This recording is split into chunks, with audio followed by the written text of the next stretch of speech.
China wanted to control population growth and stop poverty, so it told people that every couple can only have one baby. Now that was started in 1980, and it worked, but it worked a little too well. By the time China ended the policy in 2015, they had a serious problem: an aging population, a shrinking workforce, and not enough young people to support the elderly. So then they switched to a two-child policy, basically saying, okay, you can have 2 kids instead of 1. And that didn't help, so they scrapped all limits in 2021, saying have as many kids as you want. But here's the thing: after decades of telling people to have fewer kids, you can't just flip a switch and expect a baby boom. The cost of living is high, education is expensive, and a lot of people just don't want big families anymore. Now China is basically begging people to have babies, offering cash bonuses, tax breaks, and housing perks, even hosting matchmaking events. But birth rates are still dropping, and it's starting to look like a real crisis for the country's future. I'll explain why this is a crisis in just a minute, but first let's head to Japan. I saw this school in Japan and it was totally abandoned. Leaves and vegetation were growing over the building. No one needs this school anymore. There are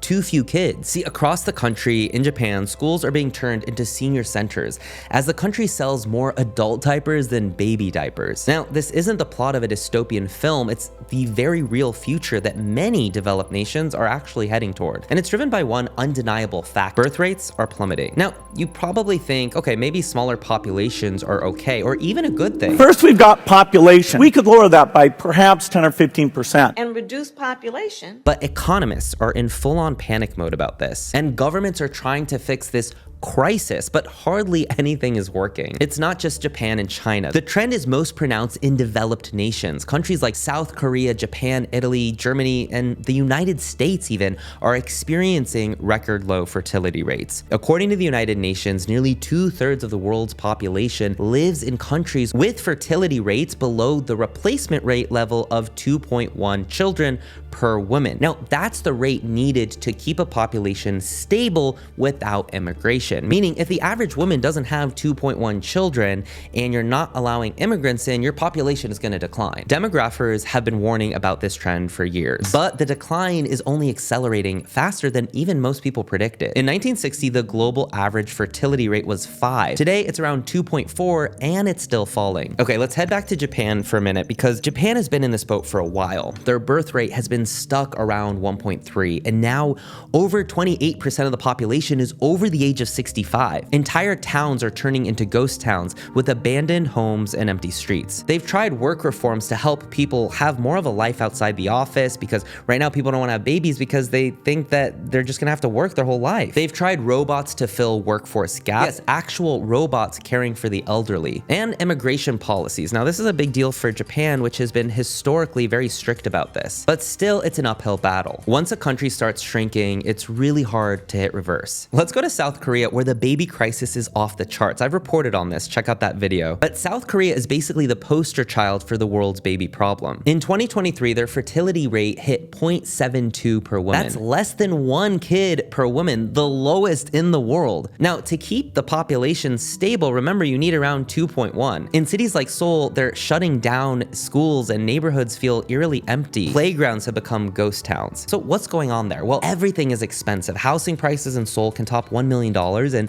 sending your kid to an after-school program is almost a must. There's a lot of pressure to do that. Again, that's very expensive. What about a work-life balance? Well, long work hours and job insecurity makes having a family feel like another full-time job that people just can't take on. Also, there's gender roles, which are a big issue here. Women face career setbacks if they have kids, so many have to choose between having a family or a career, but they don't want both. Even with government cash bonuses, free baby stuff, and childcare perks, birth rates are still tanking. It turns out you can't just bribe people into having kids when the whole system feels stacked against them. Head over to the US, it's not as bad, but it's still slipping. America's not falling as fast, but the trend is there. Their fertility rate dropped to 1.64 in 2020. That's the lowest since the 70s. So what's causing this in America? Well, there's money stress. The 2008 crash and COVID hit pretty hard, leaving people a little bit financially shaky. And then there's just a shift in priorities. More people are valuing their careers, travel, and freedom over settling down early. easy. And of course, kids are expensive. Childcare in the US is insanely pricey, often rivaling college tuition. Now, this is interesting, but places with strong family support like California and Massachusetts actually have slightly better birth rates than states that don't offer much help. Now, head over to Europe, there's a baby bust across the board.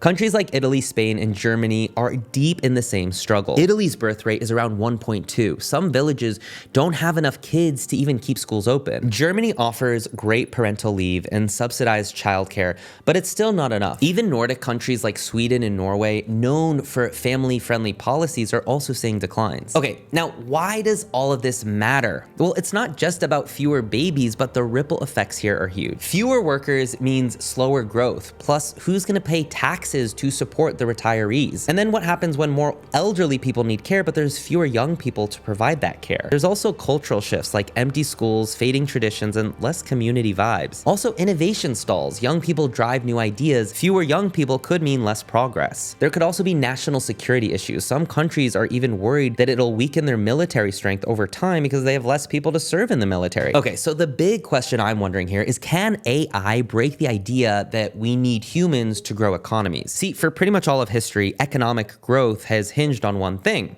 people. More people means more workers, more ideas, more consumers, basically more of everything. And that's why falling birth rates have always been seen as a crisis. But what if that's about to change? What if AI flips the script? AI doesn't need lunch breaks, it doesn't get sick, it doesn't retire, it can work 24/7 without complaining. In some ways, it's like adding billions of tireless workers to your economy overnight. AI can automate tasks faster than humans ever could, from data analysis to customer service to even writing code. And companies can scale without hiring more people. I mean, there's no salaries, no benefits, no office space. AI isn't just doing the work, it's helping invent new products, optimize supply chains, and predict market trends. So suddenly the need for more people to drive growth isn't as critical. So then the question becomes, can an economy thrive without consumers? Well, here's the catch. AI can replace workers, but it can't replace consumers. Economies grow when people buy things. If populations shrink, who's buying all the stuff that maybe AI helped to produce? So this leads to some wild possibilities. Less focus on mass consumption and more focus on efficiency and sustainability. Countries or companies with the best AI are gonna end up dominating even if their populations are shrinking. Maybe wealth isn't just about selling products anymore. Maybe it's more about data, intellectual property, or digital assets. AI might break the old link between population and economic growth, but it also raises big questions. If AI does all the work, what happens to jobs? I mean, if fewer people have jobs, how do they even make money to participate in the economy? Does this lead to extreme inequality where only a handful of people control all of the AI and therefore all of the wealth? The future might be less about growing populations and more about growing technological capacity. And AI might create an economy where human labor isn't the engine anymore, but also that means rethinking everything we know, from education to income to what even work means. It's not just about an economic shift, it's a whole new era. Let me know in the comments, what do you think? Should countries still be in crisis mode over a shrinking population? Or is it not gonna matter? While you're at it, subscribe to this channel so you don't miss the next one.